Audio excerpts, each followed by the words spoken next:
Movimentos de protesto contra o governo reúnem cerca de 15 mil pessoas em Manaus. E na Assembleia Legislativa, os deputados Bi Garcia e Sinésio Campos defendem os pontos de vista do PT e do PSDB, adversários históricos no pleito pela presidência do país. Nova lei orçamentária anual para 2015, com as alterações da reforma administrativa, chegará ao parlamento no final de março. Defesa Civil do Estado entrega mais de 36 toneladas de alimentos a famílias afetadas pela cheia em Boca do Acre. Vereadores de Urucará pedem apoio do Legislativo Estadual para ampliação de projetos de moradia popular no município. E no esporte, Manaus foi confirmada oficialmente como cidade-sede do torneio de futebol dos Jogos Olímpicos de 2016. O Alian Notícias já está no ar com os principais fatos do dia.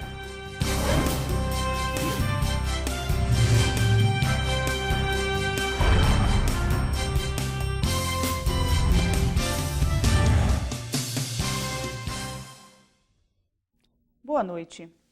O movimento que iniciou nas redes sociais e foi para as ruas pelo impeachment da presidente Dilma Rousseff reuniu cerca de 15 mil pessoas em Manaus. A ideia dos organizadores é colher pelo menos 30 mil assinaturas para pedir a saída do PT e de Dilma do Executivo Federal. A intenção, de acordo com os manifestantes, foi mostrar a insatisfação com os constantes escândalos envolvendo o partido. Na Assembleia Legislativa, os deputados Bi Garcia e Sinésio Campos defendem os pontos de vista do PT e do PSDB, adversários históricos no pleito pela presidência do país. A presidente Dilma Rousseff também se pronunciou sobre o assunto. Domingo foi dia de manifestação popular em vários estados brasileiros, incluindo o Distrito Federal. A estimativa da Polícia Militar de cada estado é de que pelo menos 1.700.000 pessoas foram às ruas para pedir o impeachment da presidente Dilma Rousseff e a saída do PT de cargos de confiança do Executivo Federal. Abaixo Dilma, abaixo Lula, abaixo PT. Em Manaus, cerca de 15 mil pessoas endossaram a causa pelo fim da corrupção, reforma política, previdenciária e econômica, além de melhorias em setores como saúde, educação e segurança. E as passeatas que ocorreram durante o domingo em todo o país repercutiram aqui na Assembleia Legislativa.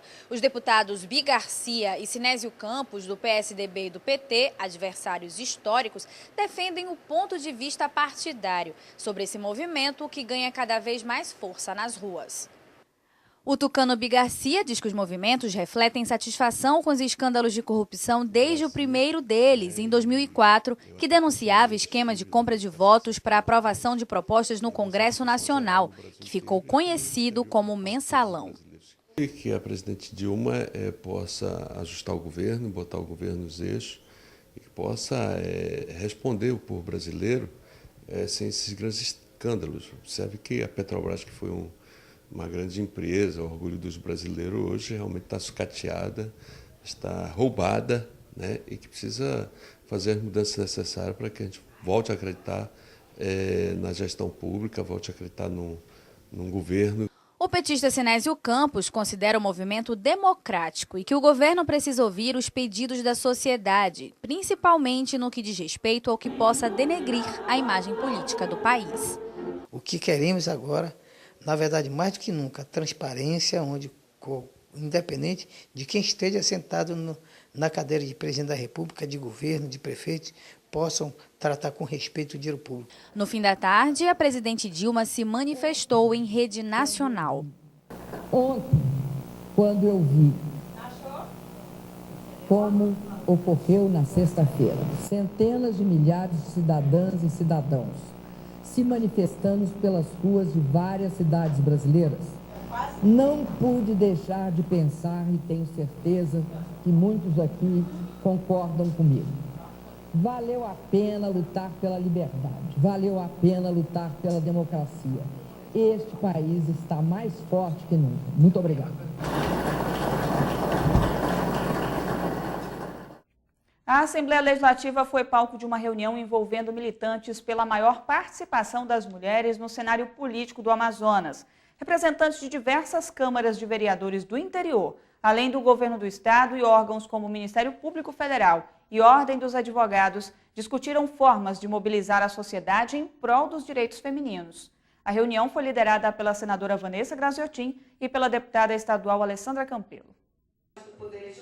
Apesar de representar mais de 50% do eleitorado no Amazonas, as mulheres ocupam apenas 13% dos cargos no Executivo e no Legislativo do Estado. Para quem está inserido no processo político, o número ainda é pouco e reflete na falta de maiores políticas públicas voltadas ao segmento. Em reunião realizada na Assembleia Legislativa, a senadora Vanessa Graziotin, juntamente com a presidente da Comissão da Mulher na Casa, deputada Alessandra Campelo, discutiram junto a parlamentares do interior do Amazonas, autoridades e representantes de diversas entidades ligadas à luta pelos direitos das mulheres, formas de demonstrar para a sociedade que a igualdade de gênero na política favorece a democracia. Aqui no Amazonas, a gente tem uma única deputada estadual, que é a Alessandra Campelo. 77 vereadoras só em todo o estado do Amazonas, entre os 62 municípios. E em Brasília são 51 deputadas no universo de 513, ou seja, menos de 10%. E no Senado Federal, 13%. Então, essa realidade tem que ser mudada radicalmente. Então, a gente aqui espera, como no Brasil inteiro nós estamos prestes a lançar uma grande campanha, aproveitando a efervescência dos movimentos populares, para que a gente levante bem alta a bandeira da igualdade. Estiveram presentes vereadoras de municípios do interior, como Presidente Figueiredo, Iranduba, Manacapuru, Novo Airão, Parintins, Borba e Itapiranga, além do Ministério Público Federal e Ordem dos Advogados. A pauta principal foi a importância da criação de secretarias, procuradorias e conselhos da mulher nos parlamentos municipais, como forma de consolidar a luta pelos direitos das mulheres. Para a deputada Alessandra Campelo, o cenário no Amazonas para o segmento é promissor. Porém, as próprias mulheres precisam entender seu papel na política. Eu acredito que agora, com a reformulação da Secretaria Executiva de Políticas Públicas, que ficará sob o comando da nova secretária, a Graça Prola, eu acredito que a gente vai ter ali uma nova visão, né? Enfim, uma nova forma de atuar. Ela já chamou os movimentos sociais para atuarem juntos, mas a participação feminina ainda é muito pequena.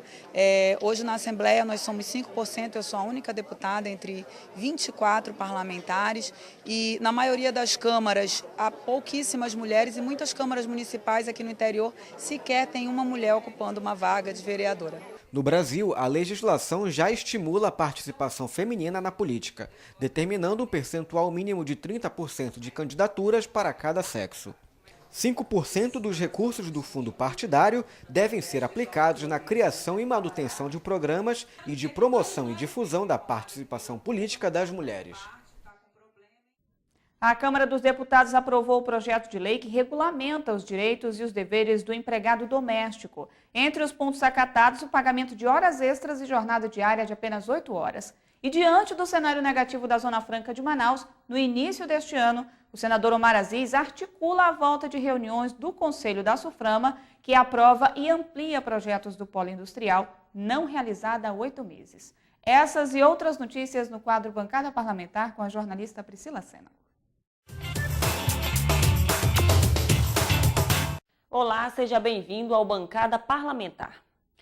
A Câmara dos Deputados aprovou o projeto de lei complementar que regulamenta os direitos e deveres do empregado doméstico. Foram 319 votos a favor e 2 contra. Um acordo entre as lideranças partidárias e o presidente da Câmara adiou para a próxima semana a votação dos destaques que visam modificar o texto aprovado. Também foi aprovada a emenda substitutiva que incorporou sugestões dos domésticos e do governo. A emenda mantém em 12% a contribuição previdenciária do empregador, que tinha sido reduzida para 8% no texto aprovado pelo Senado. Os direitos e deveres foram estabelecidos pela emenda constitucional número 72. Entre os direitos estão, por exemplo, seguro-desemprego, indenização por demissão sem justa causa, conta no Fundo de Garantia do Tempo de Serviço, pagamento de horas extras, adicional noturno, seguro contra acidentes de trabalho e jornada diária de 8 horas. O projeto aprovado retorna ao Senado para nova apreciação, já que foi modificado na Câmara. Depois de aprovado pelo Senado, o projeto segue para a sanção da Presidente da República.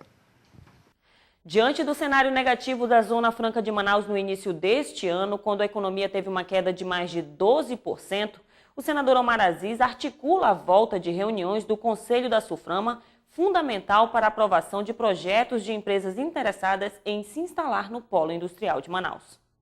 Após encontro com Armando Monteiro, do Ministério de Desenvolvimento, Indústria e Comércio Exterior, o senador Omar Aziz destacou que a reunião do Conselho da SUFRAMA, CAS, é fundamental para a aprovação de novos projetos e a ampliação dos que já existem no Polo Industrial de Manaus.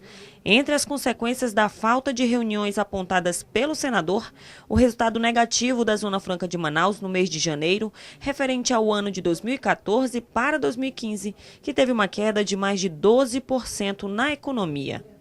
Outra questão abordada pelo parlamentar foi a exportação dos produtos fabricados na Zona Franca de Manaus para outros países. O senador destacou problemas antigos de logística que a Zona Franca de Manaus enfrenta e os problemas burocráticos a serem resolvidos para que as exportações brasileiras tenham mais celeridade. O Conselho de Administração da SUFRAMA voltará a se reunir em abril, após 8 meses. E o deputado José Carlos Araújo é o novo presidente do Conselho de Ética da Câmara. O parlamentar, que pertence ao PSD da Bahia, foi eleito na última quinta-feira para um mandato de 2 anos. Ele venceu o deputado Arnaldo Faria de Sá por 13 votos a 8. Os 2 vice-presidentes do colegiado serão escolhidos na próxima semana. Formado por 21 titulares e igual número de suplentes, o Conselho de Ética é responsável por julgar os processos disciplinares contra deputados por quebra de decoro parlamentar, o que pode resultar na perda de mandato. E o Bancada Parlamentar de hoje fica por aqui, mas na próxima semana você terá mais informações do Congresso Nacional. Até lá! A nova lei orçamentária anual com as alterações previstas na reforma administrativa para 2015 deve ser enviada à Assembleia Legislativa até o final de março. O líder do governo na Assembleia falou sobre a redução de gastos que o Executivo Estadual espera com a medida. Até o final de março, o governo do estado deve enviar para a Assembleia Legislativa do Estado o projeto de lei com a nova redistribuição orçamentária dos órgãos da administração direta e indireta do Executivo Estadual, depois da reforma administrativa. Na reforma, ao menos 5 secretarias estaduais foram extintas e suas funções foram absorvidas por outras pastas na administração, além da fusão de 5 das 6 unidades gestoras do Estado. Para o líder do governo, deputado Sidney Leite, as adequações que estão previstas para entrar em vigor a partir de 31 de março devem gerar uma economia para o Estado em um momento que o país vive uma crise econômica. Com isso, o governo pretende, juntamente com o que mandou aqui para casa, que é o início da reforma, economizar até 800 milhões de reais neste ano do exercício de 2015. E ajustes ainda serão feitos, outras leis serão encaminhadas para a Assembleia, como, por exemplo, em relação ao orçamento. O orçamento hoje ele é atuado sob a responsabilidade da Secretaria de Estado da Fazenda, e o governador que está tirando essa atribuição da Cefaz e está passando para a Secretaria de Planejamento, Ciência e Tecnologia, bem como o novo regimento interno das secretarias que ficaram, das novas secretarias, definindo as atribuições e as ações dela para com a comunidade. De acordo com o texto, entre as mudanças, a Secretaria de Mineração, Geodiversidade e Recursos Hídricos e a Secretaria de Estado de Ciência, Tecnologia e Inovação deverão se tornar departamentos específicos da Secretaria de Estado e Planejamento e Desenvolvimento Econômico. A extinção da SECT foi a alteração da reforma administrativa que mais gerou polêmica. Representantes da comunidade científica local se manifestaram negativamente durante a votação da proposta na ALE. Sidney Leite explica que o tema não sofrerá prejuízos com a reforma. O objetivo não é prejudicar, muito pelo contrário, é dar maior celeridade e incorporar a ação da ciência e tecnologia a outras políticas articuladas dentro do governo do Estado, como de outras instituições de pesquisa que estão presentes na Amazônia. E também não só trabalhar com o resultado da pesquisa pura, mas da pesquisa aplicada. Há um clamor da sociedade por resultado de pesquisa. Nós temos aí o Polo Industrial de Manaus, que requer o avanço tecnológico. A pesquisa, a tecnologia em si é fundamental, como também o governador pensa que esta secretaria, articulado com os segmentos, possa trabalhar melhor a questão de P&D, inclusive junto à Universidade do Estado do Amazonas. O Instituto de Terras do Estado do Amazonas terá ações incorporadas pela Secretaria de Política Fundiária. O órgão também assumirá competências relativas à desapropriação de imóveis, responsabilidade atualmente executada pela Superintendência Estadual de Habitação. Vereadores do município de Urucará pedem apoio legislativo para ampliação de unidades de atendimento da Caixa Econômica Federal e de projetos de moradia popular na cidade. Em reunião com o gerente regional do Banco Estatal e o deputado Sinésio Campos, os parlamentares municipais relataram as dificuldades da comunidade em receber os benefícios sociais, já que a localidade possui apenas uma lotérica para atender mais de 17 mil habitantes.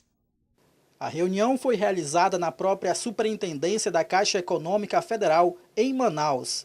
Os vereadores do município de Urucará, Alexandre Pereira, do PT, e Ramona Resk, do PP, estiveram presentes juntamente com o deputado Sinésio Campos e o gerente regional da Caixa, Alderglan da Silva, para reivindicar mais unidades de atendimento do banco na cidade.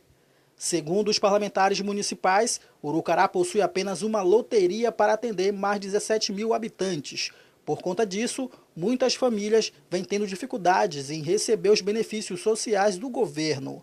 Para o deputado Sinésio Campos, para que o poder público possa garantir políticas públicas de qualidade, é preciso oferecer condições para a população, principalmente as do interior do estado. Existe essa dificuldade, de benefício tanto de aposentadoria, o pagamento dos seus boletos, né?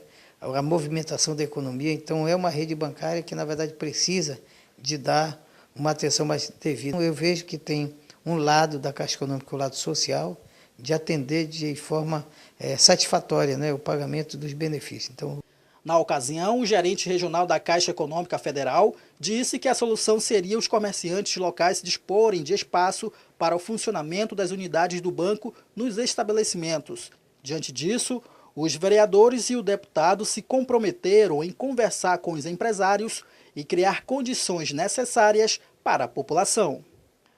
Na reunião foi tratado ainda projetos de moradia popular para o município. Segundo os vereadores, em 2004 o governo federal implantou o projeto Morar Melhor, mas que foi paralisado em 2007 porque a administração municipal perdeu os prazos legais para o recebimento dos recursos. Iniciou as obras e foi paralisado, e agora o nosso papel é que a conversa que tivemos junto ao superintendente da Caixa Econômica é nos passar ainda esta semana toda a situação, os recursos que ainda tem. Vamos cobrar com que a empresa que ganhou o processo licitatório que conclua o mais rápido possível e entregue a casa para a população lá de Urucará que tanto precisa. Ao final da reunião, a Superintendência Regional da Caixa Econômica Federal e o deputado Sinésio Campos firmaram uma parceria de cooperação para que todas as vezes que o parlamentar for a algum município, que faça um levantamento das necessidades e demandas relacionadas ao Banco Estatal, no sentido de beneficiar as populações do interior. No próximo bloco, famílias afetadas pela cheia no município de Boca do Acre recebem auxílio do governo por meio da Defesa Civil do Estado. E mais, Manaus é confirmada como cidade sede do torneio de futebol dos Jogos Olímpicos de 2016. Em casa, no carro ou no trabalho, você também pode acompanhar as atividades da Assembleia Legislativa através da Rádio Alean. Sintonize na FM 106,9 e não deixe de saber sobre projetos de lei, agendas e outros assuntos da Casa Legislativa Amazonense. Assembleia Legislativa do Amazonas, cuidando da nossa gente. Quer saber mais sobre o que está acontecendo na Assembleia Legislativa? Acompanhe seu deputado também pelo site, onde você encontra a agenda de eventos, notícias do parlamento e muito mais. Acesse www.ali.am.gov.br. Assembleia Legislativa, cuidando da nossa gente.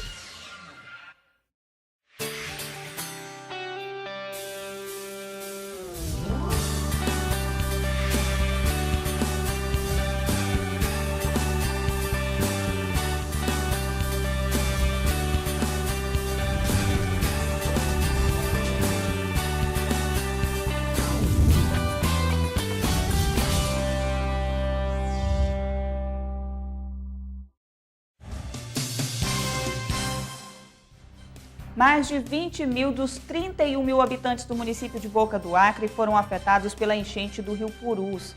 Para amenizar os prejuízos causados pela cheia, o governo do Amazonas e a Defesa Civil dão continuidade às ações de emergência com o envio de medicamentos e alimentos. Também estão na localidade equipes do Corpo de Bombeiros, mergulhadores e agentes de apoio.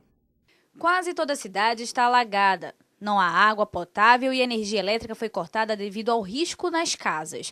As escolas e os postos de saúde estão fechados. Somente o hospital do município está em funcionamento e mais de 300 pessoas estão em alojamento temporário. Verificamos que realmente a situação de anormalidade existe, o estado de calamidade também público existe, mas a situação é administrável, uma vez que o estado e o município estão trabalhando em sistema e nós estamos administrando todas as deficiências, necessidades e problemas e correções que esse desastre natural está afetando aqui essa região.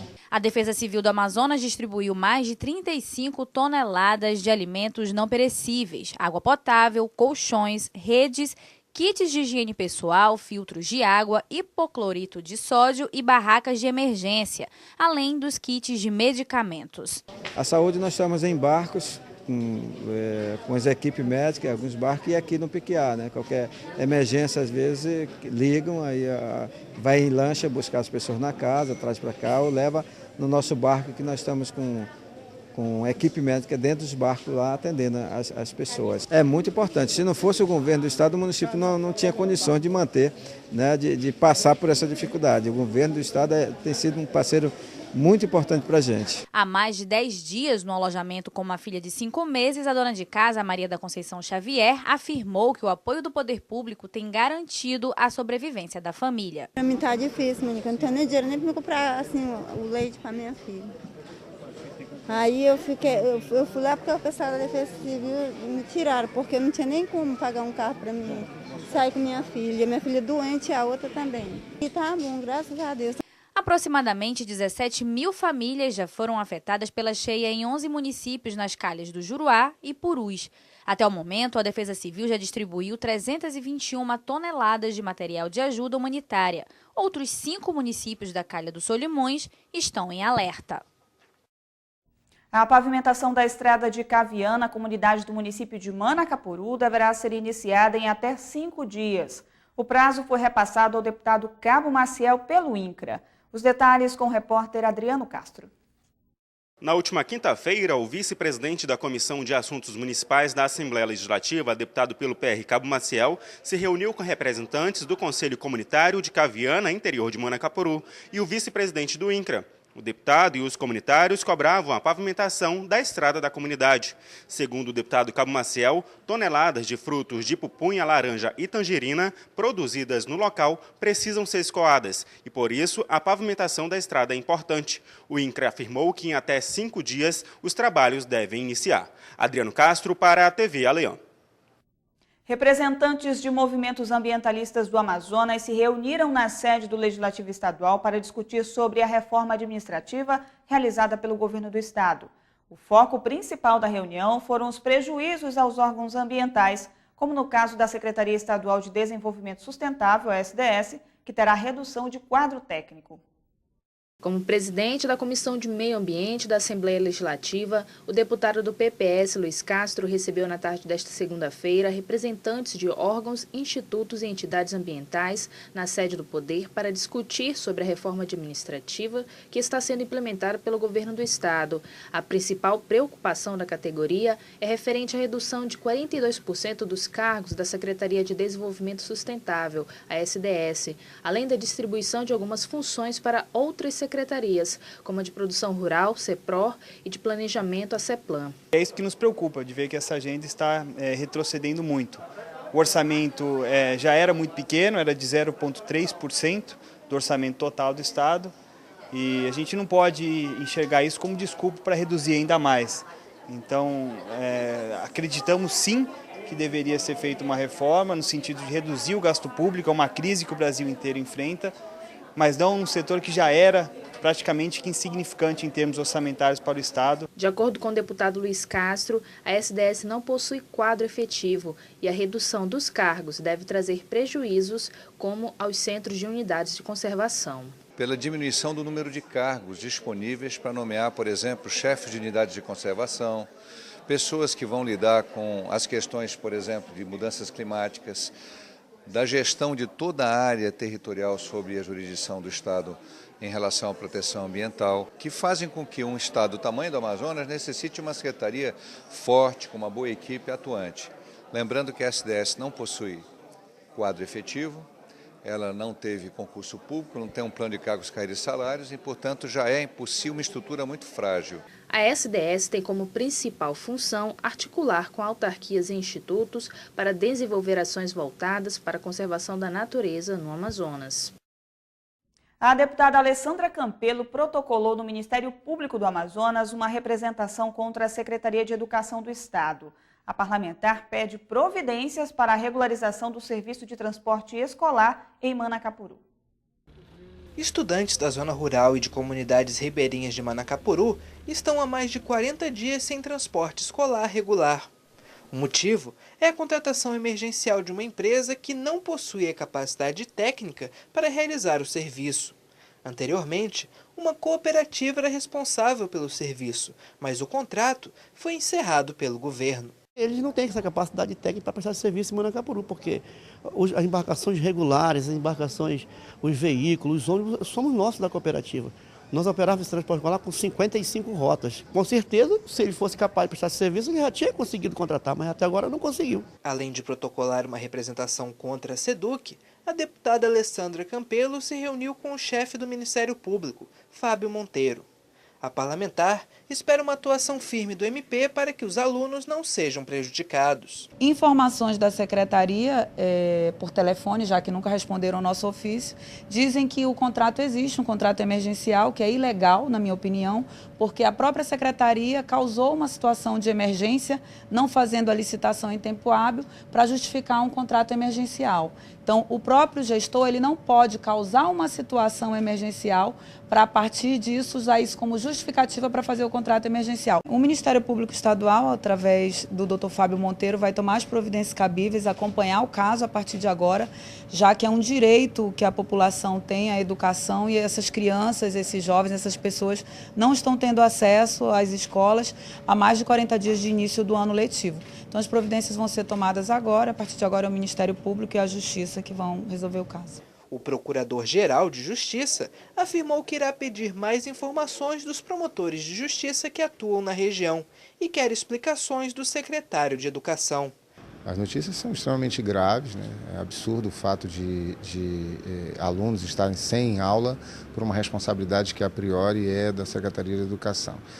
Com certeza nós vamos tomar providências, já acionamos os promotores que atuam no município para identificar notícias que já tenham chegado lá na promotoria nesse aspecto também, até para poder nos subsidiar de uma forma melhor. Nós vamos oficiar o secretário de Educação para que ele preste esclarecimento sobre o ocorrido, porque se o problema é de logística, se o problema é meramente formal, que seja tomadas providências de imediato, porque o maior problema aí, a nosso entender, é o fato das crianças estarem sem aula. Nada justifica. Então, a estrutura governamental ela tem que atuar no sentido de se precaver, né, para situações como essa. Então, todo o procedimento, todo o trâmite, tudo aquilo que vai culminar com o fornecimento de estrutura para acesso à educação tem que ser feito ainda na época de férias, ainda no momento em que não esteja havendo as aulas. Aproximadamente 5.000 estudantes de 260 comunidades de Manacapuru estão sem aulas por conta dessa situação.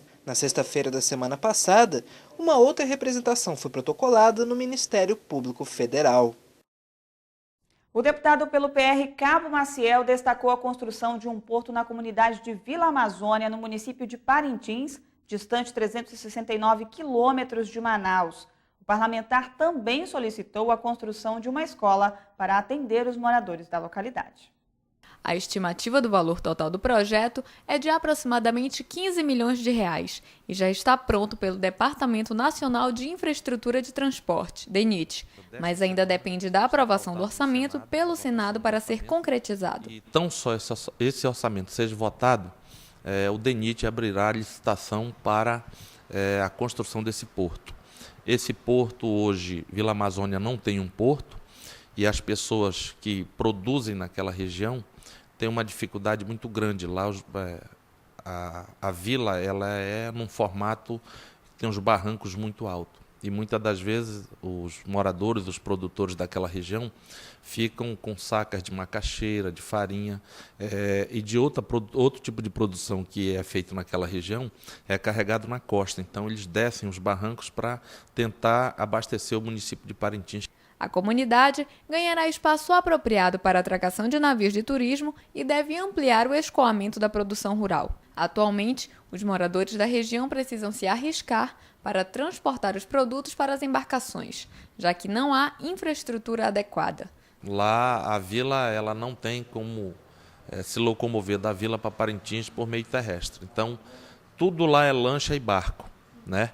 E lancha e barco precisa de um porto para encostar.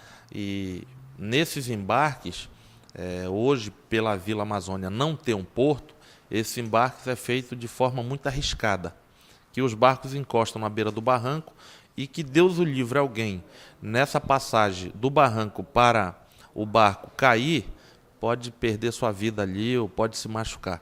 Cabo Maciel informou também que solicitou, junto ao governo do estado, a construção de uma escola na comunidade para atender os moradores da localidade. Temos também um pedido muito importante para a Vila Amazônia, que é a construção de uma escola de 12 salas de aulas na própria vila do estado, uma escola estadual de 12 salas de aula. Hoje os alunos têm que pegar transporte e estudar em Parintins, fazer o seu ensino médio, o seu ensino fundamental em Parintins. E a vila é uma vila grande, já tem um potencial muito grande, tem também um número de população muito grande. Foi pedido na época uma torre da Vivo e foi instalada na Vila Amazônia essa torre da Vivo, foi de nossa autoria esse pedido, essa reivindicação através da Vivo. E já está feito um projeto na CEINFRA da construção dessa escola. Vila Amazônia é uma das principais produtoras de frutas, verduras e legumes, que abastecem Parintins e outros municípios como Barreirinha, Inhamundá e Maués. Manaus foi confirmada oficialmente como cidade sede do torneio de futebol dos Jogos Olímpicos de 2016. Essa e outras notícias do esporte amazonense agora com o jornalista Tom Claro.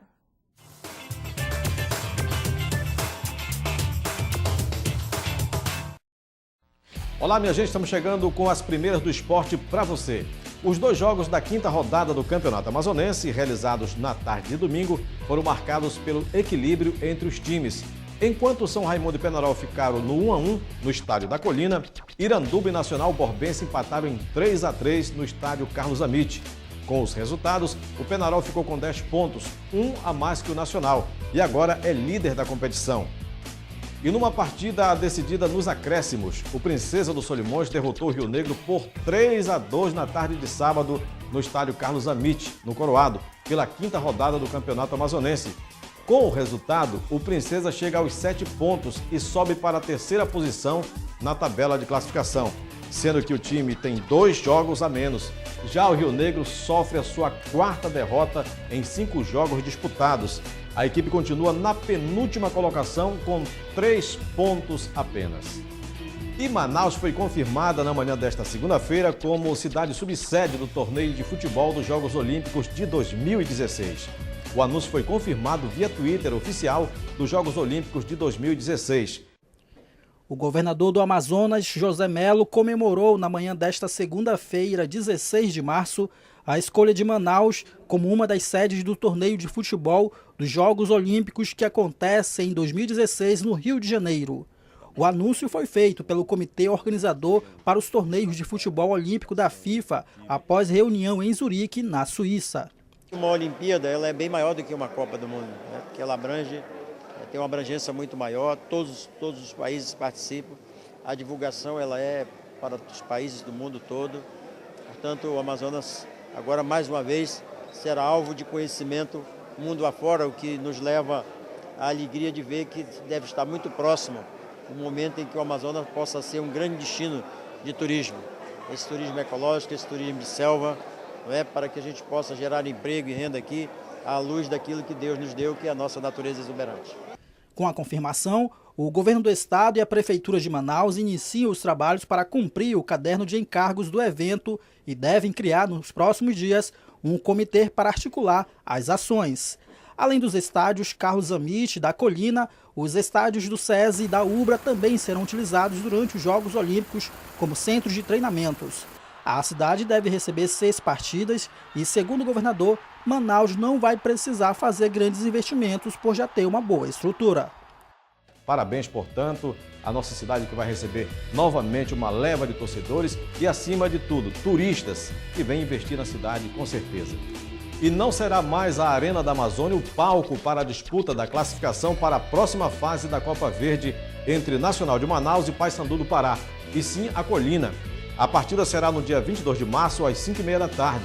Serão colocados à venda 10.000 ingressos. E a gente vai ficando por aqui. Mais esporte no nosso próximo encontro.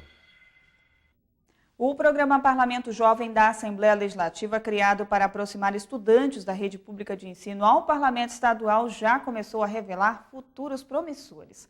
A jovem Ana Luísa Fonseca, do município de Maués, que participou do projeto em 2013, agora vai concorrer a bolsas de estudo no exterior.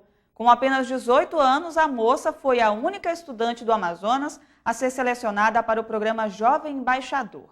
Acompanhe a entrevista concedida ao repórter Adriano Castro.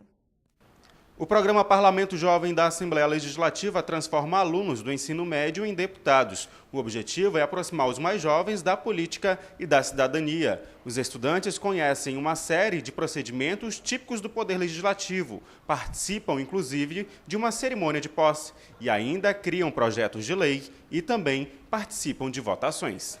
Foi na edição do Parlamento Jovem de 2013 que Ana Luísa Fonseca, nascida no município de Maués, participou. No dia que a Escola do Legislativo foi na minha escola, deu a palestra sobre o Parlamento Jovem e pediu para que quem quisesse pudesse se candidatar, eu até fiquei um pouco meio envergonhada, mas daí todo mundo, não, vai, tu não disse que tu queria ser prefeito, então essa é a oportunidade de mudar. Então eu peguei e me candidatei. Concorrendo com outras 7 pessoas, Luísa foi a escolhida pelo voto direto dos demais colegas de escola para representar Maués na Assembleia Legislativa.